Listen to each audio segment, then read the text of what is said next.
الحمد لله رب العالمين الصلاة والسلام على نبينا محمد وعلى آله وصحبه أجمعين ومن تبعهم بإحسان إلى يوم الدين رب اشرح لي صدري ويسر لي أمري واحلل عقدة من لساني يفقه قولي فأعوذ بالله السميع العليم من الشيطان الرجيم من حمده ونفخه ونفسه بسم الله الرحمن الرحيم السلام علیکم ورحمۃ اللہ وبرکاتہ. جی کہاں تک پڑھا تھا ہم نے؟ ہاں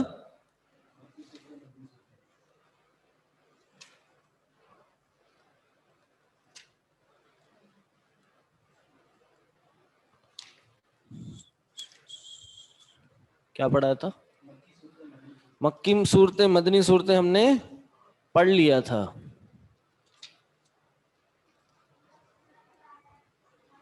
جی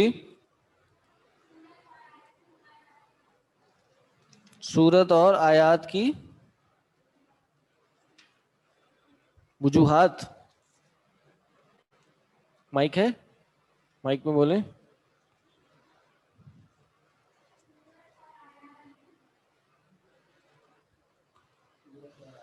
پہلے مائک چیک کریں، مائک چل رہا ہے؟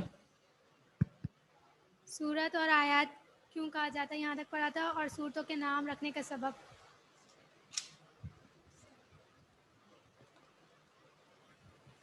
یہ مائک پیچھے پہنچا دیں.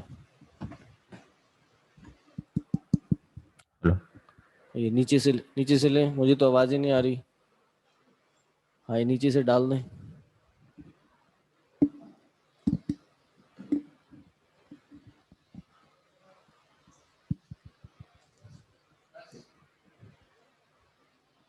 ہاں اب بولیے، مائک قریب کر کے بولیے. سورت اور آیات کیوں کہا جاتا ہے، یہاں تک پڑھا تھا، اور سورتوں کے نام کتنے نام رکھے گئے تھے. صورتوں کے نام کیوں رکھے جاتے ہیں یہ پڑھا تھا ہم نے. صحیح پڑھ لیا نہیں ہم نے؟ ہاں اچھا جی. قرآن مجید میں کتنی آیتیں ہیں، کتنی صورتیں ہیں؟ ہاں جی کتنے پارے ہیں؟ 30 پارے ہیں. کتنی صورتیں ہیں؟ 114. 114. کتنی آیتیں ہیں؟ اس میں کافی اقوال ہیں. صحیح سب سے جو زیادہ تر جو قول ہے وہ 6666 6666. نہیں وہ اصل میں کرتا ہے کہ کچھ علماء نے آیتوں کو 2 حصے شمار کیا ہے، کچھ نے ایک ہی آیت شمار کیا ہے، اس وجہ سے ڈفرنس آ جاتا ہے. ٹھیک ہے، ایک آدمی پھر یہ بن گیا نا، کئی کا بن گیا، 30-40 آیتیں بن گئی ہیں اس میں. کلمات کتنے ہیں اس میں بھی اختلاف ہے. بہرحال صحیح تعداد 77277 معلوم ہوتی ہے. حروف کتنے ہیں بہرحال یہ چھوڑ دیں. اچھا جی، اور میں نے کیا پڑھایا تھا؟ نزول کے اعتبار سے پہلی آیت اور آخری آیت پڑھائی تھی آپ نے. ہاں جی یہ تو ابھی پڑھایا نا، ریوائز کرایا ہے. جی پہلے کیا پڑھایا تھا؟ پہلے آپ نے ناسخ منسوخ. ناسخ کیا ہوتا ہے؟ اللہ تبارک و تعالیٰ نے کوئی حکم نازل کیا اور اب وقت اور احوال کو دیکھتے ہوئے اس حکم کو یا تو تبدیل کر دیا یا اس میں کوئی کمی واقع کر دی. اس کو کیا کہتے ہیں؟ منسوخ. تو نیا حکم جو ہوتا ہے وہ کیا ہو جاتا ہے؟ ناسخ ہو جاتا ہے. اور پہلے والا حکم کیا ہو جاتا ہے؟ منسوخ ہو جاتا ہے. رفع الحکم الشرعی بدلیل شرعی، کسی بھی شرعی حکم کو اٹھا لینا کسی شرعی دلیل کی بنیاد پہ.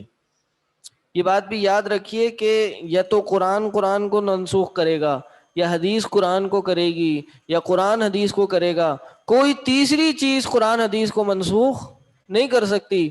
آج کسی کو شوق اٹھا، انہوں نے کہا بھائی آج جو ہے نا پردے کا حکم منسوخ ہو گیا، آج نمازوں کی جو سنتے ہیں یہ منسوخ ہو گئیں، یہ آج کے بعد ویلڈ نہیں ہے. آج کل کا ماحول تبدیل ہو گیا, زمانہ تبدیل ہو گیا, چند علماء بیٹھے, انہوں نے کہا جی اجتہاد کیا, قیاس کیا اور جی منسوخ ہو گیا.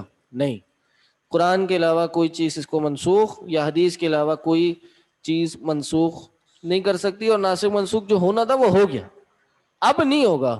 ٹھیک ہے نا. ہاں جی. اسی طرح جو یہودی تھے وہ اس ناسخ منسوخ کے جو میکینزم ہے یا نسخ کا جو معاملہ ہے اس کو نہیں مانتے تھے.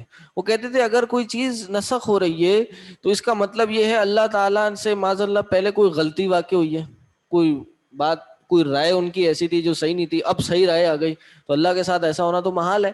حالانکہ بات ایسی نہیں ہے, یہ ایک دنیاوی اعتبار سے بھی بات صحیح نہیں ہے کہ دنیا کے بھی معاملات آپ حال احوال کو دیکھ کے تبدیل کرتے رہتے ہیں. یعنی کوئی رائے کا تبدیل کرنا نہیں ہے, بلکہ یہ کسی حکم کا تبدیل کرنا ہے, اور مصلحت کی بنیاد پہ. اور اچھا حکیم سمجھدار شخص وہی ہوتا ہے جو اپنے مریض کو دیکھ کے, بیماری کو دیکھ کے دوا دیتا ہے. بیماری سخت ہوتی ہے تو ڈوزیج سخت ہوتی ہے, بیماری ہلکی ہو جاتی ہے تو ڈوزیج بھی ہلکی ہو جاتی ہے. تو اس لیے شریعت کا بھی یہی معاملہ ہے کہ اللہ نے بھی حال احوال کو دیکھ کے حکم نازل کیا, اور یہ احکام منسوخ ہوئے ہیں. کوئی عقیدے کا مسئلہ منسوخ نہیں ہوا, کوئی سابقہ قوموں کے اخبار منسوخ نہیں ہوتے, یہ کوئی حکم ہوتا ہے جو منسوخ ہوتے ہیں. اللہ تعالیٰ نے مثلا پہلے کہا کہ جی موسیٰ فرعون کے گھر میں پیدا ہوئے, پلے بڑے. پھر اللہ نے کہا معاذ اللہ کہ جی نہیں ایسا نہیں تھا, فرعون کے گھر میں نہیں ہوئے, وہ حکم منسوخ ہو. ایسا ہو نہیں سکتا, یہ محال ہے. کیونکہ جو عقیدے کے مسائل ہوتے ہیں یہ فیکٹ بیسڈ ہوتے ہیں, یہ ویسے ہی رہتے ہیں. اس طرح عقیدہ ہے ملائکہ ہیں, فرشتے ہیں, صحیح, اور جنت جہنم ہے, یہ ساری جو باتیں ہیں یہ منسوخ نہیں ہوتی. چلو, تو اس لیے ان کا یہ اعتراض بالکل بھی صحیح نہیں ہے. دنیا کا نظام بھی اسی طرح ہی چلتا ہے. پچھلی شریعتوں میں ایک دو بہنوں کو ایک نکاح میں رکھنا جائز ہوتا تھا, رکھا جا سکتا تھا, لیکن بعد میں ناجائز ہو گیا. بلکہ یعقوب علیہ السلام کی خود دو بیویاں تھیں کہ جو آپس میں بہنیں تھیں, لیکن موسیٰ علیہ السلام کی شریعت میں یہ منسوخ ہو چکا تھا, پہلے ہی ہو گیا. ہمارے یہاں تو ویسے ہی ہے کہ جی ایک نکاح میں دو بہنوں کو نہ شریک کرو, یہاں تک کہ پھپھی بھتیجی کو, خالہ بہن جی کو بھی شریک نہیں کر سکتے ایک نکاح میں. صحیح, اللہ اکبر. اسی طرح قرآن میں کتنی آیتیں منسوخ ہیں. یہاں سوال آ گیا سر اللہ پہلے ہی کیوں نہیں ایک ہی حکم نازل کرتا. میں نے یہی بتایا کہ پہلے ایک حکم نازل کرنا اللہ کی حکمت کے اس وقت مطابق ہوتا تھا کہ ایک حکم نازل ہوا, پھر حالات تبدیل ہوئے, اللہ نے حکم تبدیل کر لیا. ہاں, اصل میں جو یہودی تھے نا وہ یہ کہتے تھے کہ اس سے بدا کا عقیدہ لازم آتا ہے. کس کا؟ بدا کہتے ہیں ظاہر ہونے کو, کہ ماشاء اللہ کو پہلے کوئی چیز جو پتہ تھی اللہ نے اس کے حساب سے حکم دیا, بعد میں اللہ کو کوئی نئی چیز پتہ لگ گئی, کوئی نئی حقیقت ظاہر ہو گئی اللہ پہ, تو اللہ نے حکم چینج کر دیا. نہیں, ایسا نہیں ہے. اور اللہ کو پہلے سے سب باتوں کا پتہ ہوتا ہے, اور اس سے مقصد یہ نہیں ہے کہ اللہ کو کوئی نئی چیز ظاہر ہو گئی, بلکہ اللہ کو پہلے سے ہی پتہ, اللہ نے ایک حکم نازل کرنا ہے, اس کے بعد یہ کرنا ہے, اس کے بعد یہ کرنا ہے, ہمارے لیے وہ نیا ہو جاتا ہے. ٹھیک, تو آیتیں کون کون سی منسوخ ہیں؟ اس میں جو سب سے کم, جس میں سب کا اتفاق ہے کہ یہ 5 آیتیں کم از کم منسوخ ہیں, وہ 5 آیتیں ہیں. ٹھیک ہے, وہ کون کون سی ہیں یہ بہرحال آپ کو میں نے بتائی تھیں, آپ کے علم کے لیے کافی ہیں, ہونی چاہیے, لیکن یہ اتنا ضروری نہیں ہے.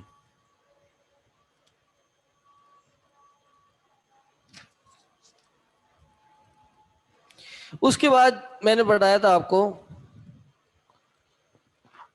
اللہ اکبر, منسوخ آیات کی اقسام. بعض اوقات کوئی کسی آیت کا حکم منسوخ ہو جاتا ہے لیکن قرات باقی رہتی ہے. قرات کرنی ہوتی ہے ہمیں, قرآن میں وہ نظر آ رہی ہوتی ہے آیت, لیکن حکم منسوخ ہوتا ہے. بعض اوقات حکم باقی ہوتا ہے لیکن قرات منسوخ ہو جاتی ہے. قرات ہمیں قرآن میں نہیں ملتی لیکن حکم آج بھی ہوتا ہے. جیسے آیت رجم ہے, رجم کی آیتیں ہیں کہ جس میں حکم باقی ہے آیتیں منسوخ ہو گئیں. صحابہ کہتے ہیں ہم قرآن میں پہلے سورہ احزاب میں آیت تھی کہ جب ایک شادی شدہ مرد عورت زنا کریں تو ان کو رجم کر دو، اللہ کی طرف سے یہ ان کی سزا ہے. ٹھیک. اور کبھی کبھار ایسے ہوتا ہے کہ آیت بھی منسوخ ہو جاتی ہے، قرات بھی منسوخ ہو جاتی ہے. جی حدیث میں ہے.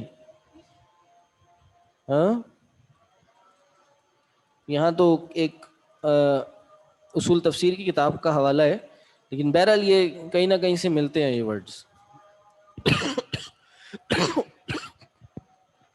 قرات کیا ہوتی ہے؟ مطلب جیسے آیت پڑھتے ہیں نا، آپ قرات کرتے ہیں، قرآن کی تلاوت کرتے ہیں، قرآن میں ریڈ کرتے ہیں، تو بعض اوقات ریڈ تو کر رہے ہوتے ہیں، معنی تو کر رہے ہوتے ہیں اس کا، لیکن حکم منسوخ ہو جاتا ہے.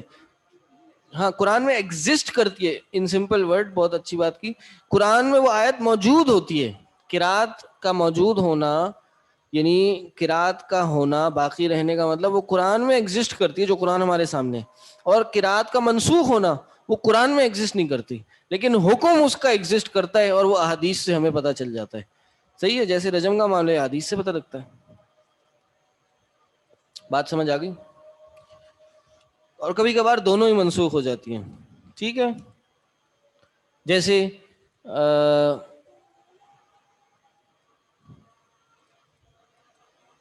بریسٹ فیڈنگ کے کچھ معاملات ہیں کہ جو جن کی تلاوت بھی اور جن کا حکم بھی منسوخ ہو گیا. رضاعت کے کچھ معاملات تھے. ہاں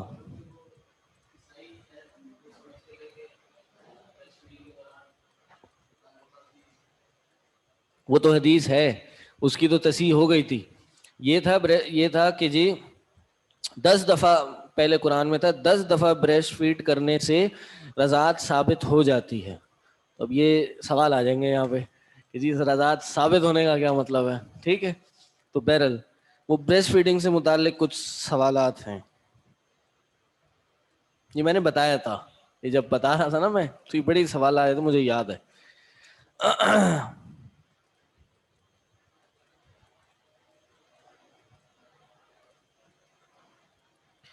اس کے بعد قرآن کا جمع ہونا،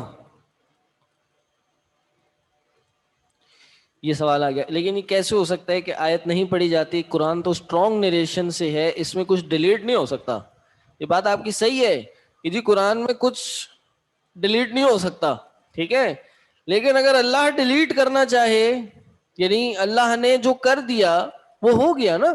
جیسے کوئی حکم منسوخ یہ ڈیلیٹ ہونا ایسے نہیں، قرآن سے آیت نکال کے سائڈ پہ رکھ دی، صحابہ کا دل چاہ رہا تھا انہوں نے قرآن کی آیت نہیں نکالنی تو نکال لی، اب قرآن سے ہٹ گئی. نہیں، یہ خود نبی علیہ السلام کی طرف سے یہ معاملہ ہوا، احادیث میں یہ معاملہ آیا. منسوخ کا مطلب ہی یہی ہوتا ہے کہ وہ کسی نئی حکم کی جگہ وہ چیز آ گئی ہے.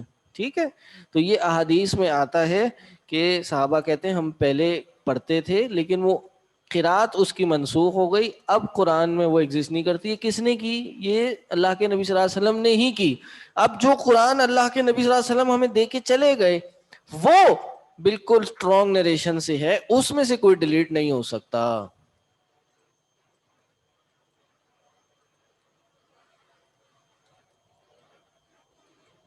حدیث میں ہے کہ جی قرات منسوخ ہوئی، ہم اس قرات کو، اس آیت کو پڑھتے تھے. جی ٹھیک ہے. جی یہ آپ لوگ میرا خیال ہے نئے اسٹوڈنٹس ہیں یا کیا ہے جو یہ سوال کریں؟ میں نے بڑی ڈیٹیل میں ساری باتیں بتائی تھی.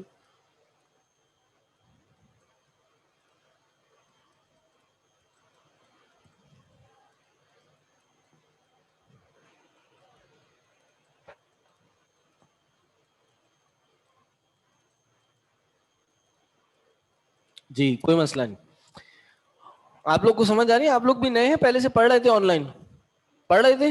چلو جی میں نے ڈیٹیل میں ہی بتایا تھا. اچھا جی، اس کے بعد قرآن کی جمع کرنے کا معاملہ آیا. ٹھیک ہے، تو قرآن کو بنیادی طور پہ بات سمجھنی ہو رہا تھا. قرآن کو 3 ادوار میں جمع کیا گیا، 3 سٹیپس میں قرآن جمع ہوا. دور کو کیا بولیں گے انگلش میں؟ 3 ٹائمز، 3. جی ایرا، ہاں ایرا بھی ہے. ہاں in the era of Rasulullah sallallahu alaihi wasallam and then صحابہ, لیکن وہ صحابہ نہیں, بہرحال صحابہ خلفاء کے دور میں. بالکل. تو سب سے پہلے قرآن جمع ہوا تھا نبی صلی اللہ علیہ وسلم کے دور میں. وہ کیسے جمع ہوا تھا؟ نبی صلی اللہ علیہ وسلم کے دور میں سب سے زیادہ جو ڈپینڈنسی تھی قرآن کو جمع کرنے پہ وہ کس چیز پہ تھی؟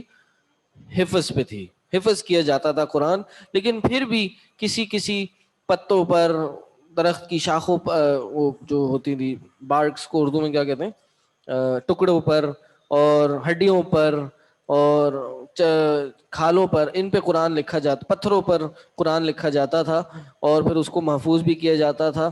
اور لیکن پورا قرآن ایک جگہ کسی کے پاس جمع نہیں تھا. ٹھیک. تو نبی صلی اللہ علیہ وسلم کے زمانے میں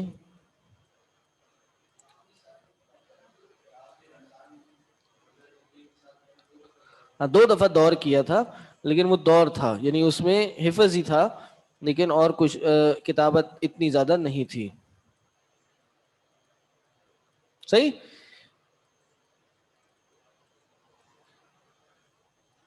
پھر کیا ہوا؟ پھر کس کا دور آیا؟ حضرت ابو بکر کا دور آیا. اور وہ کیوں آیا جی, یاد ہے کسی کو؟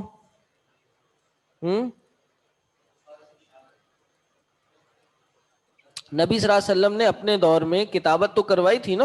جیسے حضرت زید بن ثابت فرماتے ہیں کہ میں آپ صلی اللہ علیہ وسلم کے لیے وحی کی کتابت کیا کرتا تھا, وحی نازل ہوتی, نبی صلی اللہ علیہ وسلم مجھ پہ پڑھ کے سناتے, میں اس کو لکھتا, پھر میں ان کو پڑھ کے سناتا, کوئی غلطی ہوتی تو اس کی کریکشن ہو جایا کرتی تھی. امیر معاویہ وہ بعد میں لکھتے تھے.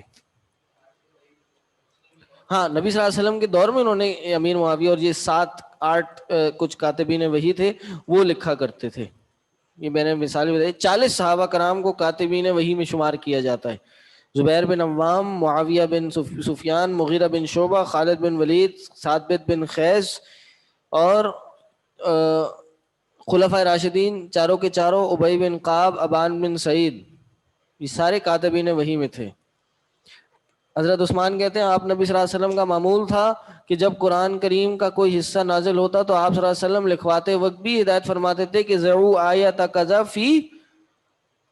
فی صورتی کذا, اس آیت کو اس مقام سے نکال کے اس مقام, اس آیت کو فلاں صورت میں فلاں مقام پہ جا کے لکھو.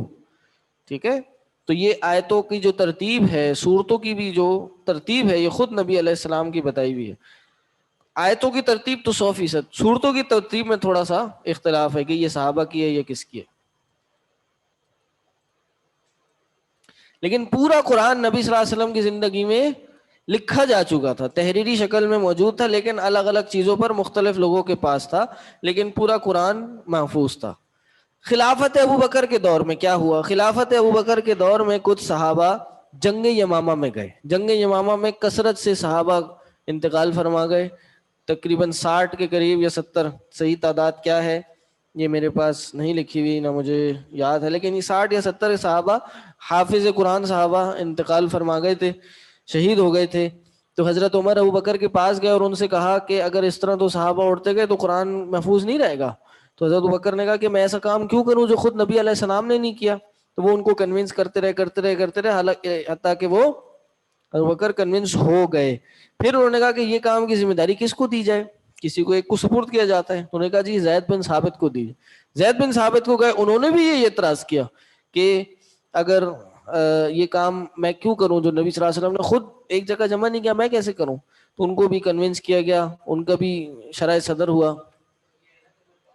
ہاں, پھر انہوں نے کہا کہ میرے لیے اتنی بڑی ذمہ داری تھی کہ مجھے اگر کوئی کہا جاتا ہے کہ ایک پہاڑ کو اٹھا کے دوسری جگہ پہ رکھ دو تو میرے لیے آسان تھا اس بات سے کہ میں قرآن کو جمع کروں. تو پھر انہوں نے قرآن کو جمع کرنا شروع کیا, اور پھر کیا کرا, صحابہ کو بلایا اور صحابہ کے ساتھ ایک ٹیم بنا کر قرآن کو جمع کرنا شروع کیا. حضرت زید بن ثابت خود بھی حافظ قرآن تھے اور سینکڑوں صحابہ بھی حفاظ قرآن تھے, لیکن اس کے باوجود جمع قرآن میں اتنی احتیاط کی گئی. جو نسخے رسول اللہ صلی اللہ علیہ وسلم نے لکھوائے تھے, حضرت زید بن ثابت ان کو منگواتے, دوسرے نسخوں سے اس کو کمپیریزن کرتے, اس کا موازنہ کرتے اور حفاظ کرام کے سامنے پیش کرتے کہ بھائی چیک کریں یہ صحیح ہے یا نہیں ہے, لکھا ہوا بھی صحیح ہے یا نہیں ہے, کہیں مٹ تو نہیں گیا. ظاہر ہے آپ کی آج کی انک مٹ جاتی ہے اور زمانے کی انک تو پھر ویسی تھی. تو یہ ایک زبردست احتیاط اور محنت کے بعد قرآن کی آیتوں کو جمع کر کے کاغذ صحیفوں میں مرتب شکل میں تحریر فرما دیا، لیکن ہر صورت اس میں علیحدہ علیحدہ تھی، ہر صورت کی ایک سمجھے کتاب تھی ایک جگہ، لیکن ایک جگہ ایک صحیفے، اس کو کہتے ہیں ام الصحائف، صحائف کی والدہ، یعنی ایک جگہ صحیفے بہت سارے جمع ہو گئے، ہر صورت ایک صحیفہ کہلاتی تھی۔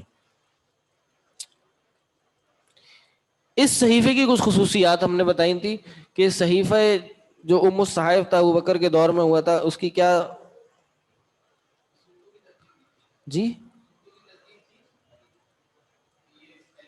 تھی، اس نسخے میں صورتوں کی آیات کی ترتیب رسول اللہ علیہ وسلم کی ترتیب کے موافق تھی، اسی کے اکارڈنگ تھی، لیکن ہر صورت الگ الگ صحیفے میں لکھی گئی تھی۔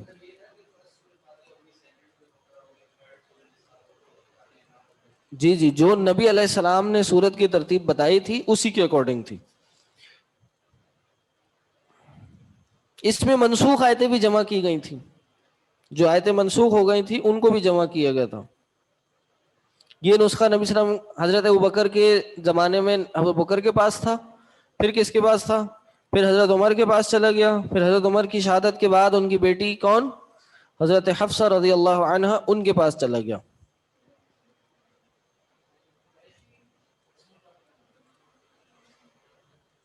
نہیں، یہ سب میں تھا، ساتوں تھے اس کے اندر موجود۔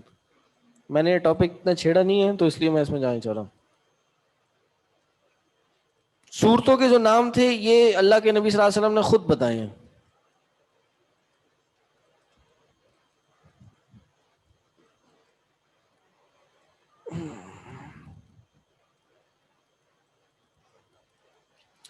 تو یہ دور کیا تھا، کس کا تھا دور تھا، حضرت ابوبکر کا دور تھا۔ تیسرا قرآن کو جمع کیا گیا کس کے دور میں، حضرت عثمان کے دور میں۔ بیچ میں کس کا دور گزرا، حضرت عمر کا، پھر حضرت عثمان کا دور آیا، حضرت عثمان نے قرآن کو جمع کیا۔ لیکن حضرت عثمان کے دور میں کس کو جمع کیا گیا، کس وجہ سے جمع کیا گیا؟ اصل میں حضرت ابوبکر کے دور میں قرآن کے مٹ جانے کا خدشہ تھا، قرآن کو محفوظ کرنے کی ضرورت تھی، تو قرآن کو کئی جگہوں سے کر کے ایک جگہ ایک صحیفے میں جمع کیا گیا۔ لیکن قرآن جو ہے 7 قرات میں نازل ہوا تھا، عربک کے 7 ڈائلیکٹس ہیں اس میں قرآن نازل ہوا تھا، یا 7 لہجے ہیں ایک طرح سے سمجھ لیجئے، اس میں قرآن نازل ہوا تھا۔ اور وہ جو حضرت بکر کا صحیفہ تھا اس میں وہ 7 کی 7 قراتیں موجود تھیں۔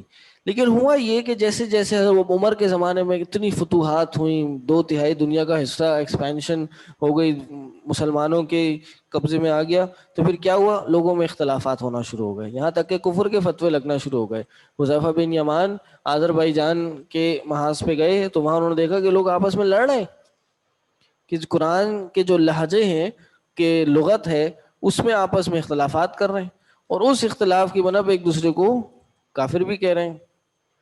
تو پھر ان کو ضرورت محسوس ہوئی کہ انہوں نے پھر قرآن کو لغت ایک ڈائلیکٹ میں، لغت قریش میں قرآن کو جمع کیا، اور اس کی ذمہ داری بھی کس کی لگائی گئی تھی، ہاں، زید بن ثابت کی لگائی گئی تھی۔ انہوں نے بھی صحابہ کی ٹیم بنا کے پھر قرآن کو جمع کیا۔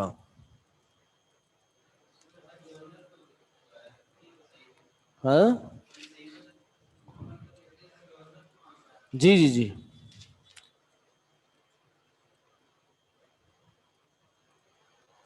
پانچ نسخے تھے صحیفہ عثمانی کے، 5 نسخے تھے۔ ابو حاتم کے قول کے مطابق 7 نسخے تھے جنہیں مکہ، مدینہ، یمن، بحرین، بصرہ، کوفہ اور شام بھیجا گیا۔ اب یہ ہے وہی قرآن، اب اس کو پڑھو، اس کو سمجھو، جی اس سے بنیں گی۔ جو ہمارے سامنے قرآن ہے یہ یہی ہے، صحیفہ عثمانی والا ہی ہے۔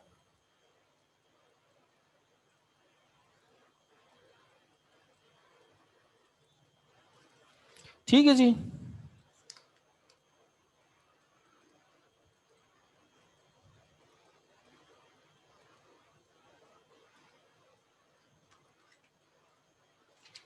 اس کے بعد آپ کو میں نے کچھ باتیں بتائی تھی۔ میں نے بتایا تھا تفسیر کی تعریف، تعویل کی تعریف، یہ نہیں بتایا نا؟ ہاں یہ چیزیں نہیں بتائیں. یہ بتائیں تھی قرآن کی تفسیر کے ماخذ کیا کیا ہیں, سورسز آف قرآنک تفسیر, قرآن کی تفسیر کہاں کہاں سے لی جاتی ہے. ٹھیک, تو اس کی کتنے سورسز ہیں؟ 7 سورسز آف قرآنک تفسیر. اس میں نمبر 1 قرآن خود ہے, کہ قرآن کی تفسیر کرتا ہے, کہ پہلا قرآن کا ماخذ خود قرآن ہے. قرآن کی جو چیزیں ڈیٹیل کے ساتھ مینشن نہیں کی گئیں اس کو ڈیٹیل کے ساتھ مینشن کرتا ہے, مطلق کو مقید, عام و خاص, مبہم مبین, یہ ساری چیزیں بیان کرتا ہے. ٹھیک,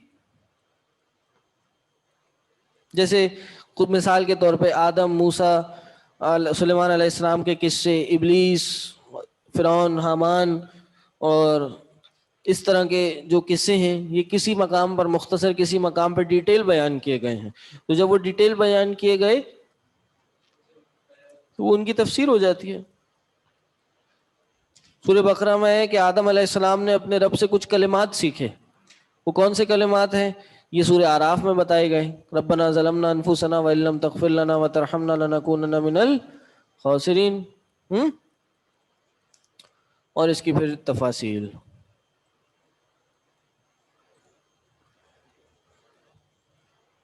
دوسرا کیا ہے؟ احادیث نبویہ, کہ قرآن کی تفسیر حدیث کرتی ہے, احادیث کرتی ہیں. قرآن کی تفسیر کا دوسرا ماخذ احادیث ہے. قرآن میں آتا ہے وَأَنزَلْنَا إِلَيْكَ الذِّكْرَ لِتُبَيِّنَ لِلنَّاسِ مَا نُزِّلَ إِلَيْهِمْ. ہم نے آپ کی طرف ذکر یعنی قرآن نازل کیا, کس لیے؟ تاکہ آپ لوگوں کو بیان کر کے بتائیں کہ ان تک کیا نازل کیا گیا ہے. تو نبی صلی اللہ علیہ وسلم کی جو احادیث ہیں وہ اس قرآن کا بیان ہے, تفسیر ہے. قرآن میں آتا ہے غیر المغضوب علیہم ولا الضالین. لغوی کیا ترجمہ ہے اس کا؟ کہ جو لغوی ترجمہ کیا ہے؟ اللہ ہمیں سیدھے راستے کی طرف ہدایت دے, ان کا راستہ نہیں کہ جن پر ان کا راستہ جن پر تیرا انعام ہوا, صراط الذین انعمت علیہم, ان کا نہیں, غیر المغضوب علیہم جن پر غضب نازل ہوا, ولا الضالین اور جو گمراہ ہوئے. تو اس سے کیا مراد ہے؟ حدیث بتاتی ہے, یہ حدیث تفسیر کرتی ہے. مغضوب علیہم سے مراد یہود ہیں اور ضالین سے مراد عیسائی ہیں. سوال آیا سجع کلامی کیا ہوتی ہے؟ سجع ہوتا ہے یہ, سجا نہیں, سجع کلامی, عین ہے آخر میں. تو سجع کلامی جیسے قرآن میں ہے نا کہ کیا ہے جی قرآن میں؟ الحمدللہ رب العالمین الرحمن الرحیم مالک یوم الدین ایاک نعبد و ایاک نستعین. صحیح. اس کا مطلب یہ ہے کہ قرآن شاعری نہیں ہے. تو قرآن کے آخر میں آپ دیکھ رہے ہیں یہ رائمنگ, ہم اس کو کیا کہیں گے؟ رائم بنی ہوئی ہے. ہاں یہ کیا کہیں گے اس کو؟ اس کو عربی میں کہتے ہیں توافق الفاصلتین فی حرف الاخیری. سجا کی یہ تعریف ہے. ٹھیک ہے, اب اس کا ترجمہ یہ ہے دو جملوں کا آخری حصے کا موافق ہونا, ایک جیسا ہونا ان کے آخری حصے کا لفظ کا. صحیح, آخری حصے میں. تو یہ ہوتی ہے سجع کلامی, لاسٹ ورڈ میچ کرنا, وزن میچ کر جانا. تو قرآن شاعری نہیں ہے لیکن قرآن سجع کلامی ہے. تو دوسرا قرآن کا کیا ہے؟ قرآن میں آتا ہے کہ حافظوا علی الصلوات والصلاۃ الوسطی, کہ نماز کی حفاظت کرو اور بیچ کی نماز کی. اب بیچ کی نماز کون سی ہے؟ حدیث بتاتی ہے بیچ کی نماز عصر کی نماز ہے. تو قرآن کی تفسیر پہلے قرآن کرتا ہے اور پھر حدیث کرتی ہے, اور اس کی پھر اور مثالیں. اور تیسری جگہ پہ قرآن کی تفسیر صحابہ کے اقوال سے ہوتی ہے, صحابہ کے تفسیر سے ہوتی ہے. لیکن صحابہ کی تفسیر لینے کے لیے کچھ شرائط ہیں. کیا ہیں؟ کچھ شرائط ہیں. نمبر 1, صحابہ کرام کے اقوال تب حجت ہوں گے کہ جب کتاب و سنت سے اس کی کوئی صریح تفسیر نہیں ملتی, کوئی واضح تفسیر نہیں ملتی, پھر یہ حجت ہوں گے. بات سمجھ آ رہی ہے؟ اور دوسرا, جو صحیح حدیث کے خلاف نہ ہو. اور صحابہ کی آپس کی تفسیر بھی آپس میں اختلاف نہ کر رہی ہو. صحیح. پانچواں ہے اقوال تابعین، تابعین کے اقوال. اب تابعین کے اقوال کو تفسیر میں حجت ماننے کے لیے علماء کا اس میں اختلاف ہے. جی یہ چوتھا ماخذ ہے. پہلا قرآن، دوسرا حدیث، تیسرا اقوال صحابہ، چوتھا اقوال تابعین. تو اقوال تابعین میں کیا آتا ہے؟ علامہ ابن کثیر رحمہ اللہ تفسیر ابن کثیر والے کہتے ہیں تابعی اگر کوئی تفسیر صحابی سے نقل کر رہا ہو تو اس کا حکم وہی ہے جو صحابی کی تفسیر کا ہے، یعنی حجت ہے. اگر وہ خود اپنا قول بیان کرے تو دیکھا جائے گا کہ کسی دوسرے تابعی کا قول اس کے خلاف ہے یا نہیں ہے. اگر خلاف ہو تو اس وقت تابعی کا قول حجت نہ ہوگا. اور اس آیت کی تفسیر کے لیے قرآن کریم، احادیث نبوی، آثار صحابہ، لغت عرب اور دوسری شرعی دلائل پر غور کر کے فیصلہ کیا جائے گا. البتہ اگر تابعین کا اختلاف نہ ہو پھر ان کی تفسیر حجت بن سکتی ہے. اگر آسان سا سوال جواب، اگر اختلاف ہے تو حجت نہیں ہے، کچھ اور دیکھا جائے گا. اگر اختلاف نہیں ہے پھر کیا کیا جائے گا؟ حجت ہے، بن سکتی ہے. 4 ہو گئے. پانچواں اسرائیلیات. اسرائیلیات کیا ہوتی ہیں؟ اسرائیلیات سے مراد یہود و نصارہ کے وہ قصے اور واقعات جو حقیقی طور پر یا ظاہری طور پر اسلام قبول کرنے والے سابقہ یہود و نصارہ نے بیان کیے اور وہ اقوال و قصے اسلامی معاشرے میں رواج پا گئے. صحیح. یعنی پہلے وہ مسلمان جو مسلمانوں سے پہلے یہود اور نصارہ پڑھتے تھے، پڑھاتے تھے، بعد میں وہ مسلمانوں میں مشہور ہونا شروع ہو گئے، اہل کتاب کے. ٹھیک.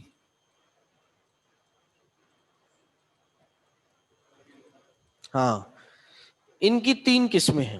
یہ بڑی اس بات کو سمجھ لیجئے کہ اسرائیلیات کا کیا حکم ہے.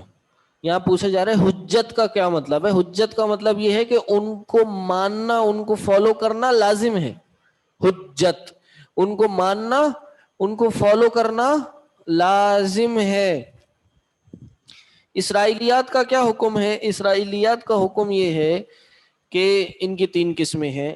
وہ اسرائیلیات جن کی تائید قرآن و سنت سے ہوتی ہو، کہ جو قرآن سنت میں بھی ویسے احکام موجود ہوں، تو وہ روایات صحیح ہوں گی اور انہیں اخذ کیا جائے گا. اللہ کے نبی صلی اللہ علیہ وسلم کی حدیث ہے بلغوا انی ولو آیا وحدثوا عن بنی اسرائیل ولا حرج، کہ مجھ سے ایک بھی آئے تو اس کو آگے پہنچاؤ، اور بنی اسرائیل سے کوئی بھی تمہیں بات آئے تو اس میں کوئی معنی نہیں ہے، مسئلہ نہیں ہے، وہ آگے بیان کر دو، اس میں کوئی حرج نہیں ہے. لیکن اگر کسی نے مجھ پہ جانتے بوجھتے جھوٹ بولا تو وہ اپنا ٹھکانہ جہنم قرار دے دے. یعنی جو قرآن سنت سے نہ ٹکرائیں ان کو آگے پہنچا دو. پھر وہ اسرائیلیات جو کتاب و سنت کے سری طور پہ اختلاف ہو. سری کیسے؟ کہ وہ حضرت سلیمان اپنی انگوٹھی سے پوری دنیا پہ حکومت کرتے تھے، اور ان کی بیویوں کا بھی تھا کہ جی وہ مثلا حضرت داؤد علیہ السلام کا اوریا کی بیوی پہ عاشق ہو گئے، کسی غیر کی بیوی پہ وہ اپنا دل کھو بیٹھے. یہ باتیں جو ہیں یہ اسرائیلیات میں ملتی ہیں، یہ بات صحیح نہیں ہے، یہ غلط ہیں، اور ان کو نہ ماننا ضروری ہے. پھر وہ کہ جن میں تھرڈ وہ اسرائیلیات کہ جن کی قرآن سنت میں نہ خلاف ہے، نہ قرآن و سنت کے، نہ ان کے اکارڈنگ ہے، ان کا کیا کیا جائے گا؟ قرآن کی اللہ کے وسلم کی حدیث ہے کہ لا تصدقوا اہل الکتاب، نہ اس کی تصدیق کرو نہ تکذیب کرو، اس کو چھوڑ دو، اس کو کچھ بھی نہیں کرنا ہے. بات سمجھ آ گئی؟ کتنے ہو گئے جی؟ ہاں 5 ہو گئے. ہاں. چھٹا لغت عرب. لغوی اعتبار سے بھی عرب کے کچھ پرانے اشعار کو دیکھ کر ان کی ڈکشنری تو نہیں کہیں گے کہ ان میں لنگوسٹکلی کسی آیت کا ترجمہ تفسیر کرنا یہ لغت سے بھی کیا جا سکتا ہے، لیکن یہ بہت بعد میں آتا ہے. آج کل ہم دیتے ہیں بہت سے لوگ اس کو بہت زیادہ ترجیح دیتے ہیں. قرآن، ہاں قرآن میں یہ دیکھیں اس طرح بیان ہوا، اس طرح یہ بیان ہوا ہے. اللہ جی یہ سیکوینس ہے. مصادر تفسیر میں بعض علماء نے لغت عرب کو بھی شامل کیا ہے کیونکہ عربی زبان نہایت وسیع ہے اور اس کے ایک ایک لفظ اور جملے کی متعدد معانی ہیں. اس لیے بعض علماء نے اس بھی مصدر تفسیر بنایا ہے، لیکن بعض علماء نے مطلق طور پر لغت کو مستقل ماخذ ماننے سے انکار کر دیا. امام احمد کیا کہتے ہیں؟ امام احمد کہتے ہیں کہ لغت کے ذریعے قرآن کی تفسیر کرنا مکروہ ہے. ٹھیک، تو بہرحال یہ کیا جا سکتا ہے، لیکن اگر اسی پہ ہی اکتفا کیا جائے تو یہ صحیح نہیں ہے. ہاں ظاہر ہے جہاں پہ قرآن سنت نہ مل رہی ہو پھر آپ یہاں پہ کیجئے. اشعار عرب سے استدلال کیا جاتا ہے. بعض اوقات آپ علماء کی کتابوں میں دیکھیں گے جب بھی وہ کوئی حدیث کا ترجمہ کرتے ہیں یا کوئی بات سمجھاتے ہیں تو اس معنی کو واضح کرنے کے لیے پرانے عربوں کے اشعار دلیل کے طور پہ ذکر کرتے ہیں کہ شاعر نے یہ لفظ اپنے شعر میں اس طرح بیان کیا ہے، اس کا معنی یہ ہے. شاعر نے یہ بیان کیا ہے تو قرآن بھی تو اس وقت نازل ہوا تھا، یا پھر قرآن اس پرانے عرب کی لغت کو دیکھ کر پھر نازل ہوا تھا نا. تو اس لیے اس سے بھی تفسیر کی جا سکتی ہے. اور آخری عقل سلیم بھی قرآن کی تفسیر کرتی ہے، لیکن شرط کیا ہے؟ ہاں عادل ہو، نہیں قرآن سنت سے نہ ٹکراتی ہو. دیگر مصادر کی موجودگی میں آپ عقل سلیم سے تفسیر نہیں کر سکتے. اللہ اکبر. اصل میں بات یہ ہے کہ یہ صرف قرآن کو سمجھنے کے لیے، کیونکہ جب بھی آپ قرآن پڑھتے ہیں تو آپ کو ایک نیا پرسپیکٹو دکھتا ہے، کوئی نئی بات سمجھ آتی ہے، تو یہ اس کی تفسیر آپ کہہ سکتے ہیں اس کو.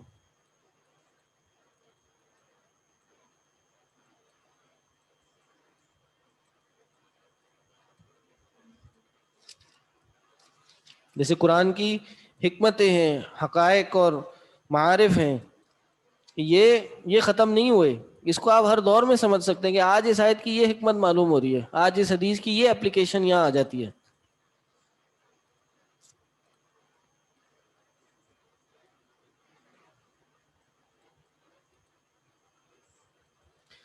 میں نے خیال ہے بس یہیں تک ہی پڑھایا تھا میں نے. ہاں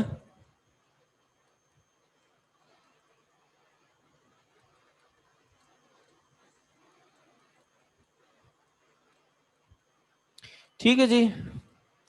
تفسیر ہے ایگزام میں، لیکن تفسیر چونکہ میں پڑھا رہا ہوں اس میں سوالات آپ چونکہ ایم سی کیوز ہی آئیں گے آپ کے، تو کوئی آیت دے دی جائے گی، اس کے 2-4 ترجمے ہوں گے صحیح کرنا، اور لفظ ہوگا اس کے ترجمے کرنے ہوں گے، وہ آ جائے گا. اس طرح سے آئے گی.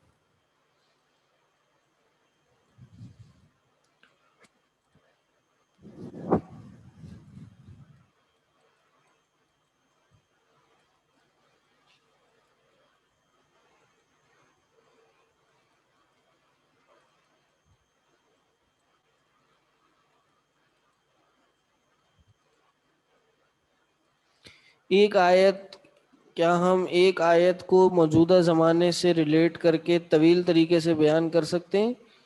دیکھا جائے گا کہ کیسے بیان کیا جا رہا ہے.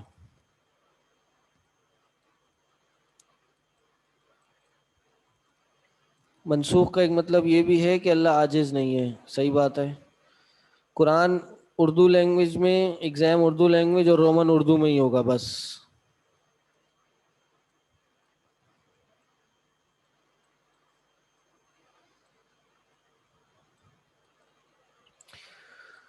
ٹھیک ہے جی. کوئی سوال آپ لوگ کا یہاں پہ آن سائٹ؟ چلیں جی. سبحانک اللہم و بحمدک اشہد ان لا الہ الا انت استغفرک و اتوب الیک. السلام علیکم ورحمۃ اللہ وبرکاتہ.